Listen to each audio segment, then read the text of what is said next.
Olá pessoal, bem-vindos à Trecheira Violenta. Eu sou Osvaldo e hoje vamos falar de Terror no Pântano, do original Hatchet, de 2006. O filme é dirigido por Adam Green, um diretor de filme trash conhecido por, olha só, a franquia Terror no Pântano, mas ele também fez Pânico na Neve e escreveu alguns trechos do jogo do Sexta-feira 13. E o filme estrela Joel David Moore, do Avatar, a Mara Zaragoza, Dion Richmond e, claro, o Kane Hodder, o ator e dublê bem famoso pros fãs do terror por ser o cara que mais interpretou o Jason no cinema. Hatchet é um filme slasher dos anos 2000 que surgiu nessa leva de filmes que eu chamo de os remakes sombrios, mas ele veio com uma proposta bem diferente e, um pouco ironicamente, à frente do seu tempo. A ideia era fazer um filme slasher revivalista que remetesse aos grandes clássicos trash dos anos 80. O filme se vendeu como um terror americano da velha guarda, e igual a muitos filmes dos anos 80, ele é um terror comédia que é bem divertido e bem sangrento. Eu inicialmente ia fazer uma trashback desse filme, mas assim, não é nem que ele não merecesse uma trashback, é mais que o filme é tão simples que eu acho que não tem tanto o que analisar dele aqui assim, na verdade. Eu achei que seria melhor nesse modelo assim de vídeo, e francamente eu nem sei se tem diferença mais entre esses quadros. Eu acho que Hatchet não é um filme que teve um impacto na cultura geral e nem nas bilheterias, mas é um filme de nicho, né, e o sucesso desse filme com o público do terror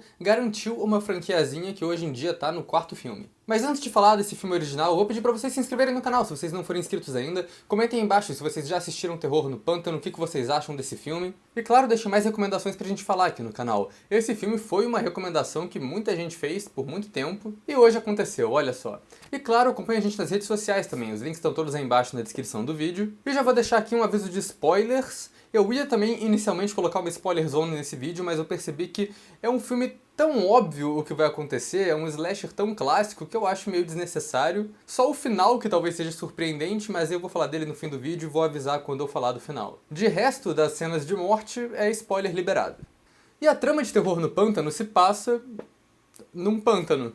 Fazer esses textos tá ficando cada dia mais difícil. O que rola é que tem dois amigos no Mardi Gras, o carnaval de Nova Orleans, e decidem ir fazer um tour guiado pelos pântanos assombrados do Louisiana. Esse tour guiado é uma parada bem pilantra, clandestina e mal feita, então o barco quebra e o grupo que tá nessa tour acaba preso em uma parte do pântano que, infelizmente, é uma parte do pântano onde mora Victor Crowley, um fantasma zumbi vingativo estilo Jason Voorhees que mata todo mundo que chega perto da moradia dele. Como eu disse na introdução, esse filme é feito pra simular um slasher das antigas e praticamente tudo que eles fazem aqui é pra remeter a essa ideia de trash nos 80. E eu acho legal que um dos pontos que a produção foca como um dos diferenciais do filme é como esse filme é uma história original com um assassino novo e não um dos remakes sombrios que estavam bem famosos nos anos 2000. Eles inclusive usam isso como slogan do filme no pôster, que na verdade é bem autoconsciente e tem bastante humor. Eles colocam lá, não é um remake, não é uma continuação e não é baseado em terror japonês. Mas enfim, essa estética de slasher clássico é o que reina na produção. Pelo que parece, eles realmente gravaram em um filme de 35mm ao invés do formato digital, que era o mais sensato de se fazer nos anos 2000. E isso dá um visual bem cru, bem granulado pro filme. E em algumas cenas, tipo a cena de introdução, eu acho que é um visual bem legal. Mas pra falar a verdade, a fotografia na maior parte do filme eu acho amadora. O que talvez seja de propósito, talvez não, mas eu acho ela bem esquisita, bem estourada, sem tratamento.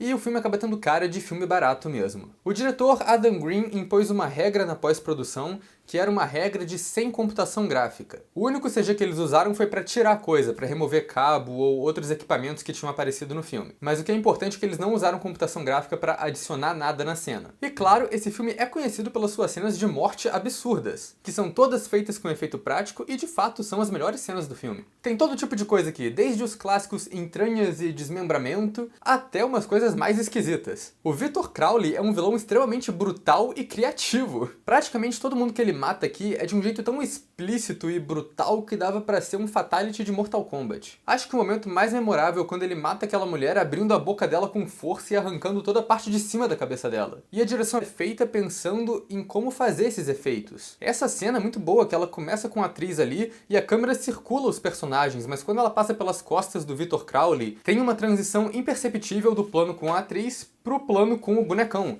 então a cena fica muito mais fluida e o efeito mais crível. No resto do filme, a direção acaba sendo bem básica, acho que ela acaba servindo mais em prol dos efeitos e da comédia, porque as cenas de humor eu acho que é quando ela se destaca mais. Uma das cenas mais engraçadas e melhor filmadas é uma cena autoconsciente dos clichês de terror. Os personagens estão parados perto de um arbusto e o arbusto começa a mexer. E aí fica um plano longo, os quatro em um canto e o arbusto mexendo no outro, e é uma cena ridiculamente longa dos personagens tentando decidir quem vai verificar o arbusto ou se eles deviam verificar o arbusto. E a cena demora tanto pra acontecer que no final você nem espera mais que tenha susto no arbusto, e o que acontece é que não tem, porque o Victor Crowley no final surge da outra direção pra onde os personagens não estavam olhando, e ele vem do nada. Eu acho bem divertido. Mas no meio dessas cenas todas aparece de vez em quando uma cena que tem uma técnica legal de verdade. Tipo o grupo de personagens andando no meio do mato, separados em duplas e trios, e a câmera se movimentando, indo parar cada vez em uma dupla para mostrar os diálogos que eles estão tendo separadamente em um plano bem longo e bem coordenado.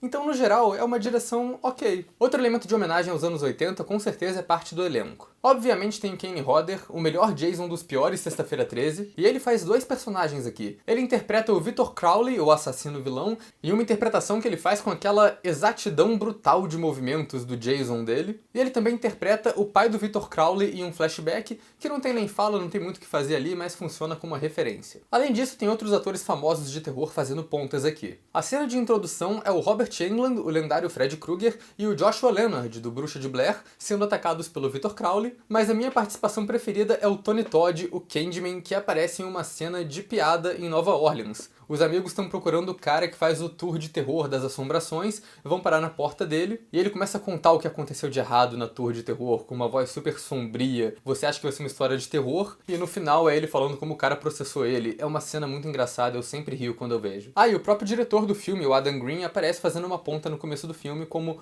um dos membros do grupo de amigos que decide continuar festejando no carnaval, ao invés de ir pro tour guiado no pântano. Então tem essa ponta no filme também. No geral, eu acho que o filme consegue capturar perfeitamente essa atmosfera de slasher bagaceira clássico. A única coisa que quebra um pouco essa imersão pra mim, logo no começo do filme, é quando eles fazem a coisa mais remake sombrio anos 2000 possível e colocam um new metal aleatório pra tocar de fundo durante as cenas do carnaval de Nova Orleans. Tipo, era 2006, eu acho que em 2006 o new metal já tava em decadência, inclusive. Essa música já tava datada quando o filme lançou. Eu gosto bastante também do design do filme. A maior parte não tem muito cenário, é só a gente andando na floresta no escuro. Mas vira e mexe, brota uma cabana abandonada ou um cemitério trash no meio da floresta, que são bons cenários, mas meu momento de design preferido, de longe, são o ônibus e o barco do tour capenga que os personagens fazem. É tão preguiçoso e tão feito, obviamente, em cima da hora, que é perfeito pro que é. É só um ônibus escolar e um barco qualquer com uma placa de madeira presa do lado escrito ônibus do terror ou alguma coisa dessas.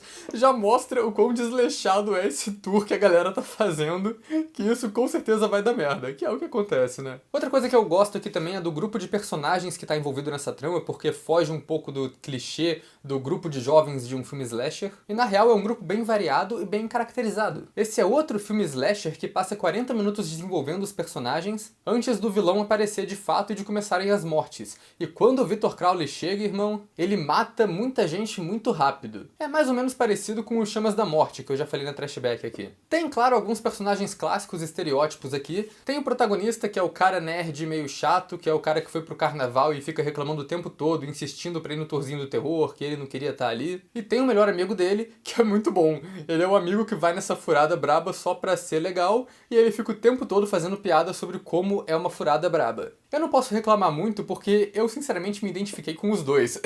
Tem a clássica mina sombria foda anos 2000 que foi no tour sabendo que ia encontrar o Victor Crowley, porque na real ela tava indo atrás do pai e do irmão dela que sumiram na região, que são os personagens da cena de introdução. Tem o guia pilantra do tour, que também é um dos melhores personagens, ou pelo menos um dos mais engraçados, porque ele não tem ideia do que ele tá fazendo, e a falta de prática e a canastrice dele são uma piada recorrente na trama. Ele escrevendo as lendas de terror na região numas colas que ele deixa no casaco pra conseguir ler enquanto ele tá fazendo tour no barco, ele insistindo em manter o personagem enquanto a galera tá fazendo perguntas científicas sobre os negócios que ele tá mostrando. É muito bom. O resto são os dois idosos, que são os personagens mais aleatórios do filme, que estão lá pra fazer merda e avançar a trama, e tem o cara gravando uma pornô chanchada com duas atrizes, que estão lá pra ter mais gente pra morrer e pra efeito cômico. Porque quase todos esses personagens estão nesse filme pelo absurdo e pelo humor. São as interações cômicas que esse grupo variado tem que carregam a trama. E o humor é um ponto importante pra falar aqui, porque esse filme pega bem pesado na comédia, a ponto que eu acho que eu defino ele como uma comédia antes dele ser um filme de terror. Ele parece mais uma comédia satírica de filmes slasher que tem um gore pesado absurdo. A maior fonte de humor aqui é o personagem do amigo debochado.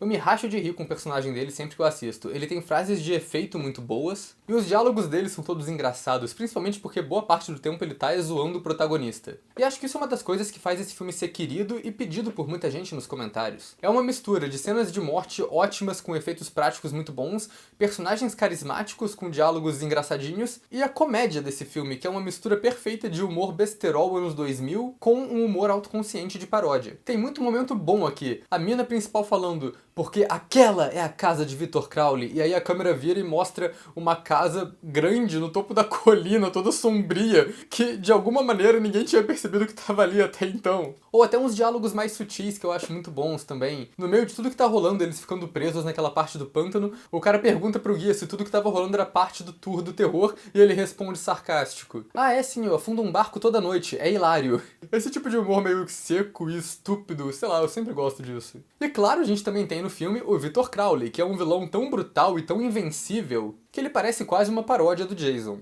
Ele tem uma boa história de origem, que é complicadinha até. O lance é que o pai dele matou ele sem querer com uma machadada na cara enquanto ele tentava resgatar o Victor Crowley de uma cabana em chamas. E isso é bem refletido no design do personagem, que é uma maquiagem muito boa, que além das deformidades que o personagem já tinha antes, né, porque ele é um vilão de slasher, então ele tem que ter algumas deformidades, ele também tem aquela ferida do golpe da machadinha no meio do rosto. E o filme demora bastante pra mostrar ele, inclusive na cena inicial que ele mata o cara do Bruxa de Blair, não aparece em momento nenhum, mas depois que ele aparece, o filme não economiza, ele aparece o tempo todo. E cara, o Victor Crowley é ótimo também, porque ele não é devagar, ele não é paciente igual o Jason e o Michael Myers. Ele é ligado no 220, ele não só sai correndo atrás dos personagens, como ele pode aparecer de qualquer lugar a qualquer momento pra dar um susto e tentar atacar eles. Isso inclusive é uma coisa que eu demorei pra pegar desse filme, mas que é um diferencial simples e muito bom do Victor Crowley, que é ele não espera o grupo se separar pra ficar matando um por um escondido, que é o que geralmente acontece nesses filmes slasher. Nas cenas que ele ataca o grupo, ele ataca todo mundo de uma vez e foda-se, ele não se importa. E isso é muito bom porque evita aqueles clichês de personagem burro de filme slasher que sai se separando na floresta, cada um indo pro seu canto sem muito motivo. Mas isso também não significa que os personagens sejam espertos. A real é que o maior dos problemas desse filme pra mim é que os personagens não têm objetivo, eles só estão meio perdidos o filme todo. Ao invés de só escolher uma direção e meter o pé e ficar andando naquela direção até sair do território do Victor Crowley, eles continuam dando voltas ali, indo e voltando pra cabana. Fazem uns planos bem merda de partir pro ataque que não dão certo, e eles sempre param pra discutir, pra conversar no meio da floresta enquanto eles deviam estar fugindo. São esse tipo de personagem, sabe? Mas apesar dessa parte toda do roteiro ser meio esquisita, ele também tem umas coisas bem estabelecidas. A introdução com o Robert Englund estabelece a motivação da protagonista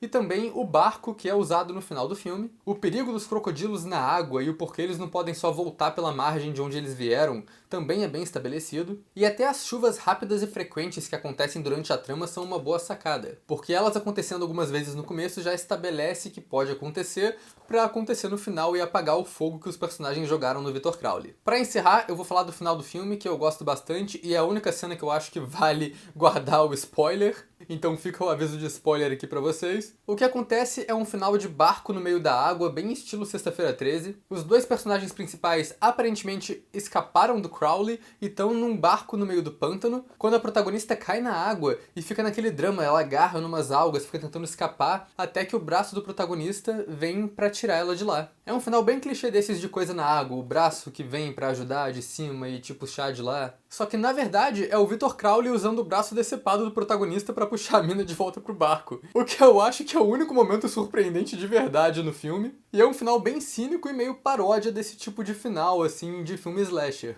E no final é isso, Terror no Pântano é um filme excelente? Não é, ele é um filme bagaceira. Mas ele também não quer ser um filme excelente, ele quer ser um filme bagaceira. E esse propósito ele cumpre. A categoria que eu coloco Hatchet no final não tem outra, é uma belíssima trecheira notável, e é isso daí.